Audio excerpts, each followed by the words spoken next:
Hi guys, we have this rim block by Harpic. So in this video, I'm going to show you its review and demo. So this is 26 gram product, MRP is 87 rupees and it's available in 3 fragrances, citrus, lavender and jasmine. I'm going to show you citrus one. Look wise, it's like a soap and it is attached to this clip. It is yellow color, small block which will dissolve, and let me show you how. Stretch the plastic clip to open it, and now we are going to fasten it.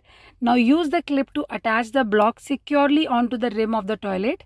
Leave it clipped onto the toilet rim until the block completely dissolves and the item is useful and effective. It creates foam with every flush. The scent is very good for the initially 7-8 days and then it starts to fade away. Yes, it does clean the toilet with every flush. Keep pleasant fragrance in the washroom and it lasts up to 3 weeks. When I bought the block, it was like this much, and after 15 days of usage, it is only this much left.